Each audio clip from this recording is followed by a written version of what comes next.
Welcome to King's Corner. I hope you all are having a wonderful Wednesday. Today's episode, I want to talk about the playoffs of last night and a little more of the headlines in fantasy football for the NFL.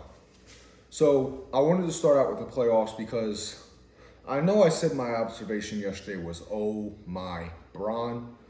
But even then, I wasn't predicting he'd have the night he did have last night. I know he only scored 7 points in the second half. That's not very impressive. But it's what he did outside of scoring the basketball. His facilitating, monsters. His blocking. I haven't seen him block like this in arguably 15 years, since his third or fourth year in Cleveland. LeBron is dominating right now in the playoffs for the Lakers. And I don't know if that's accompanied for the bubble or if that's because of something else. He said that what he's doing to his body, his wife probably wouldn't like, but I don't care what it is. He better like it because he's looking dominant. In year 17, he's looking probably the best he's looked in a couple of years. And that's saying something because in 2018, he was a monster. The other game, the Heat beat the Bucks. Giannis couldn't show up, and the Bucks arguably played their second best game of the series.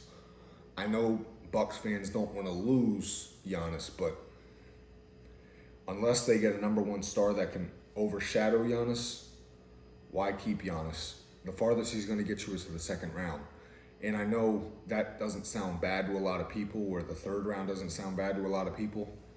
But if I go through the rebuild the Bucks have been going through the last arguably 40 years, I think I've won a championship, not just the Eastern Conference Finals. Giannis can't get you more than that. Giannis is pretty much, I don't know how to say this, but probably the most overrated player in the league as we speak. Giannis doesn't know how to show up when needed most. And whoever changed his jump shot needs to be fired.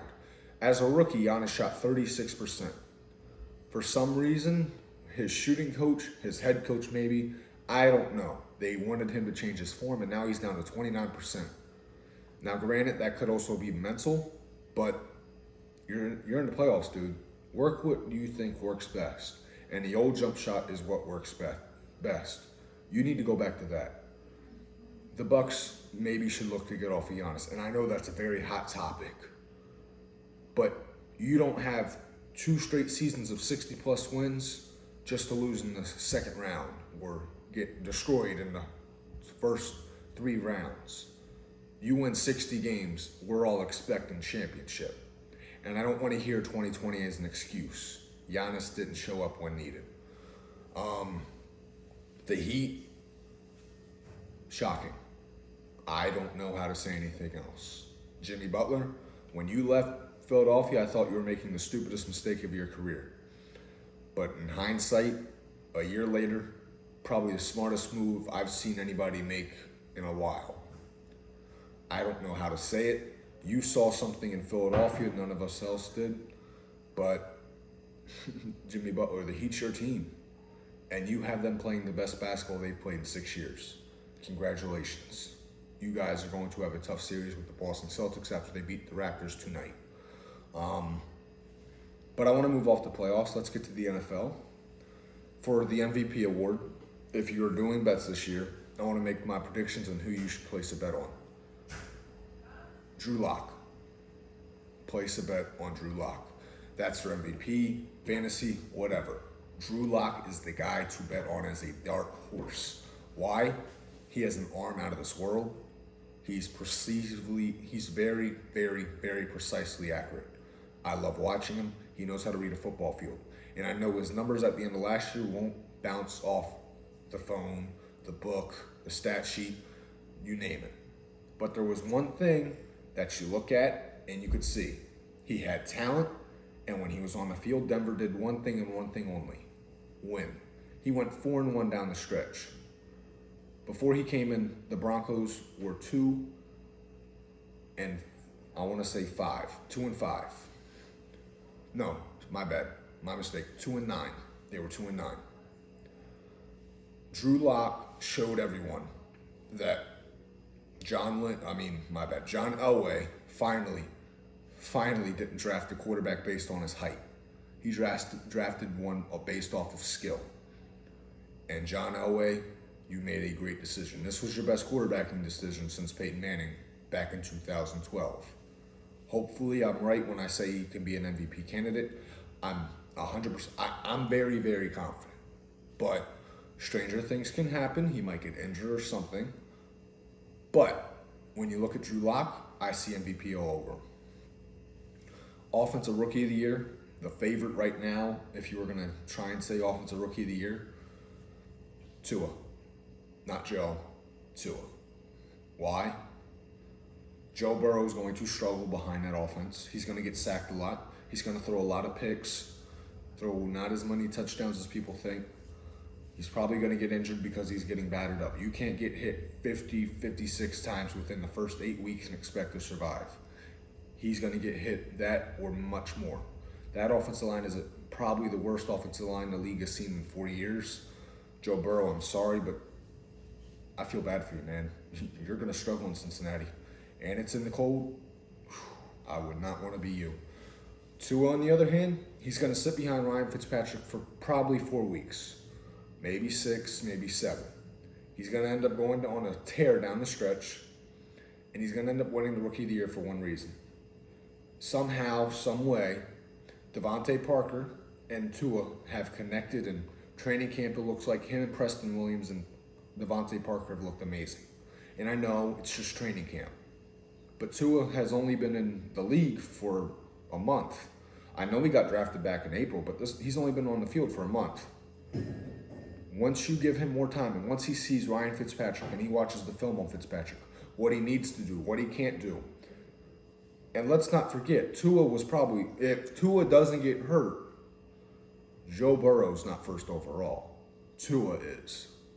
Tua should be thanking the football gods right now he was not in Cincinnati, because he's in Miami with a better coach, a better system. I won't say a better supporting cast, but a better offensive line. Tua's going to come and be a lot more efficient. He's probably going to put up numbers closer to RG3, just take away the rushing yards and add a little more passing touchdowns and passing yards. So I'd say about 3,800 yards, 23 touchdowns, 6 picks. That sounds about right for Tua. If Tua does that, he's Offensive Rookie of the Year. Probably won't even be close. If you want a non-quarterback positional player for Offensive Rookie of the Year, I'd probably say Jonathan Taylor. Jonathan Taylor can dominate. Him and Marlon Mack are going to be great in the backfield, but Marlon Mack in the last couple of years has seemed to have an injury problem at one point in the season or another. Jonathan Taylor has the talent to be one of the best running backs in the league. I mean, when I watch Jonathan Taylor, one running back that just obviously he reminds me of is Marshall Faulk. And that's a lot of praise because Marshall Faulk is one of the greatest running backs to ever play the game. Jonathan Taylor can do it all. There's not one weakness I see in Jonathan Taylor's game, but the reason I'd say Tua is more of a favorite over him is Jonathan Taylor splitting back.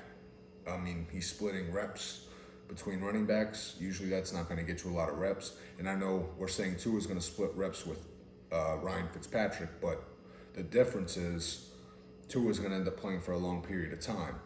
Jonathan Taylor, even though Mac's probably going to get injured for about a 3 to 4 game stretch, that's only 3 to 4 games. Tua is going to be playing 8 to 9 games, which is going to help his Rookie of the Year voting a lot. I mean, we saw the same thing with Miles Sanders last year. If he played that entire year, Miles Sanders is Offensive Rookie of the Year. But once Jordan Howard got hurt, it sort of led him to not have enough time to give himself a valid candidacy.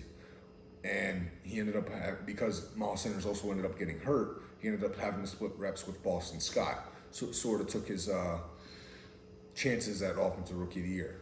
For Defensive Rookie of the Year, I think it's all obvious who the favorite is, Chase Young. There's not another player I could say probably has a chance, maybe Jeff Okudah, but I'd say more Chase Young. Chase Young is probably the most dominant pass rusher coming out of college in a while. Jadeveon Clowney, people will say, but even though I would say Chase Young's better, just based off the pure fact, Chase Young's a pass rusher. When you watch Jadeveon Clowney, he's more of a run stopper, and that's why Jadeveon Clowney has now struggled to get money. He's not a very good pass rusher, he's a very good run stopper, and run stoppers don't get money, it's the pass rushers. Chase Young, When you look at his game, there's not a lot of weaknesses. He's very strong, very fast, very elusive, very agile, very tall, long wingspan. He's the whole 9 yards. I mean, if Joe Burrow doesn't have the greatest, and I mean the greatest college season to ever exist, Chase Young would be first overall because Tua was injured and Joe Burrow's not Mr. God, but luckily the football team got lucky and Chase Young fell into their laps. Their pass rush will be scary. Now let's move on to Offensive Player of the Year. I think it's sort of obvious who the favorite is for that one, Christian McCaffrey. Why? Because when you say Carolina Panthers and you say who's on their offense, you say Christian McCaffrey, and then when you say who else, you say that's it. And even though teams are going to try and stop McCaffrey, you just can't. I've never seen a player with his agility, his elusiveness, his hands, his mind. He's one of the smarter running backs in the league. I mean, he can read holes. He's very patient. He can run routes against the best of them. He makes linebackers look silly. He makes corners look silly. I mean, if he moved to slot wide receiver, he'd dominate. And it would be like, wow, that's a running back. But he's not just a running back, which is why he got paid more than just a running back. He got what Le'Veon Bell wanted, but Le'Veon Bell can't be Christian McCaffrey. McCaffrey's going to put up numbers like we'll never see. I'm predicting for him to have 3,000 scrimmage yards. I know that's never happened, but McCaffrey's going to make it happen. He's going to be getting the ball a lot in the pass game and the run game. Expect the 1,500 a year. So that means 1,500 rushing yards, 1,500 receiving yards. That could put him in the MVP conversation if the Panthers are doing well enough. When I think of Defensive Player of the Year, I sort of struggle more with this one because I don't think Stephon Gilmore will repeat because I don't think New England does as well, so he can't get that award. If I had to guess on who it might be, I would say Aaron Donald. I know he's probably going to be getting triple teamed a lot, but even when he's triple teamed, you can't stop him. And Aaron Donald is a monster. I mean, another name you might want to throw in there is Fletcher Cox. I've heard he's looked nothing but dominant. Malik Jackson might be in there. Both of them in the Eagles camp have seemed to dominate. And I'm not saying that as an Eagles fan. I've just been reading notes. Maybe I'd go, I've heard, what's his name? I've heard Josh Allen from the defensive end from Jacksonville has looked amazing. He could be in your Defensive Player of the Year. But those are my Defensive Player of the Year predictions. That's one of the harder ones to predict because the off seasons have been sort of challenging for them. And you guys are going to see it tomorrow night and this weekend. And one Monday night, teams are going to struggle to hit a lot for one reason. They haven't had a lot of live practices. We're sort of asking the players to go from barely being able to hit each other to trying to hit a live person moving at about 20 miles per hour. That's not going to work very well. They're going to be a little iffy week 1, a little more iffy week 2, and then week 3 we should start to see what each team's going to be. But that's why it's sort of hard to predict where you're going to see defensive players come in as of rankings. When I think of Comeback Player of the Year, the one name that just pops in my mind instantly is Cam Newton and Ben Roethlisberger. I meant 2 names that pop in my mind. The reason I say Cam looks motivated. He looks matured. Cam Newton looks like he can come back and be 2015 Cam again. Or in my opinion, I think 2018 Cam was better, so I think he could be 2018 Cam again. The reason I say 2018 Cam was better, 2018 Cam was a lot more accurate, more precise, less turnovers, not much more running. He was more pass-centric. Unluckily, he got hurt, and then last year could have been his Comeback Player of the Year moment, but he got injured again. This year, if he stays healthy, he could put what we thought 2018 was and elevate that to the even next level. Ben Roethlisberger, obviously, he missed all of last year with an injured arm, even though he said he's had this injured arm injury for about 13, 14 years. So this is the first time since his second year in the league he's having a fully healthy arm. And that sort of scares me because Ben Roethlisberger, with that arm injury, was one of probably the best deep thrower in the NFL, and I don't think it was necessarily close. Now his arm's healthy, he's going to be able to wing that thing, and I'm going to love it. I love nothing more but to see great quarterback play, and I think he's going to bring it this year. And the final award I'm going to go for is Coach of the Year. I think the winner of Coach of the Year is going to be a back-to-back winner, John Harbaugh. What else can I say? He's just amazing. And I know I'd want to say Kyle Shanahan, but Shanahan's going to have to show me he can do more than just make it to the playoffs and blow a big lead. And I know John Harbaugh last year he lost in the second round to the Titans, but John Harbaugh has also showed me the ability to win a Super Bowl 2012. If they go out and they have a similar season to last year, he will win Coach of the Year again, especially if that team shows a new strength somewhere else on that team. That will show great coaching, and John Harbaugh is arguably one of the best coaches to ever coach in this century. John Harbaugh is very smart, very analytic. I love watching John Harbaugh's coaching for one reason. When you watch him, he's very precise on when he does stuff. Even though he's not the most aggressive coach in the world, he's aggressive. Even though he's not the most conservative coach in the world, he's conservative. What I mean by that, he's very balanced. With John Harbaugh, you don't really know what to predict. John Harbaugh should take this award. If not for him, I would probably say Mike Tomlin. To me, he should have won it last year, but he didn't, sadly. I mean, I don't know how you don't win it when your quarterbacks are playing as bad as that and you're still a game out of the playoffs. But those are my award predictions. Now I'm going to move on to fantasy. I know a lot of people have already had fantasy drafts. I should have brought this out sooner. I'm sorry. But there is one breakout fantasy star I want to talk about. Draft Miles Sanders. He's going to have a breakout year. The Eagles have said they're committed to him.